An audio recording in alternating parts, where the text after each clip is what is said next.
یہ گاڑیاں دیکھو یہاں پہ بالکل عام سی بات ہے، ڈیفینڈر ہو گئی، یہ FJ کروزر ہو گئی، یہ آگے وہ چارجر جا رہی ہے ڈاج، یہ بالکل نارمل ہے، کامن ہے. اور پاکستان میں او بھائی اللہ معاف کرے، مطلب نیسیسٹیز کو اتنی لگژری بنا دیا ہے کہ الحفیظ والامان. بس بھائی تو میں یہ ہے وہ مقام جہاں پر آ کر ہر پاکستانی کا دل خوش بھی ہوتا ہے اور اداس بھی. Welcome to Muscat.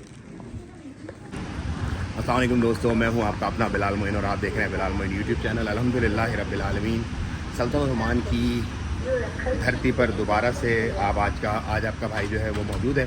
یہاں کے لوگ بڑے شفیق اور حلیم ہیں، بڑے ہی بہترین ہیں، اور یہاں کا انوائرمنٹ، ایٹماسفیئر سب فنٹاسٹک ہے، فنٹاسٹک. اور اس کی ایک بڑی بنیادی وجہ یہ ہے کہ میری زندگی کا تقریباً 40% حصہ اسی ملک میں گزرا ہے. تو مجھے اس ملک سے بڑی محبت ہے، اور اس کی محبت ہونے کی ایک بڑی بنیادی وجہ یہ بھی ہے کہ اس کے بارے میں رسول اللہ صلی اللہ علیہ وسلم کی ایک حدیث ہے جو انہوں نے بڑی فخر کے ساتھ اپنے ایئرپورٹ پہ چسپاں کی ہوئی ہے. اور اس میں اللہ کے نبی نے کیا کہا ہے وہ میں آپ کو چلو دکھاتا ہوں. یہ ہے بھائی اللہ کے نبی کی وہ حدیث جو عمان کے لوگوں کے بارے میں، اور ایئرپورٹ کے اوپر انہوں نے یہ لگایا ہوا ہے پورا بڑے ہی اپنا انعامات کے ساتھ کہ لو ان اہل عمان آتیت ما سبوکا ولا ضربوکا. If you were to come to the people of Oman, they would have never insulted nor abused you. اور یہ رسول اللہ صلی اللہ علیہ وسلم کی جو حدیث ہے نا، اس سے ان لوگوں کے شفیق، حلیم اور بہترین ہونے کی ضمانت ملتی ہے.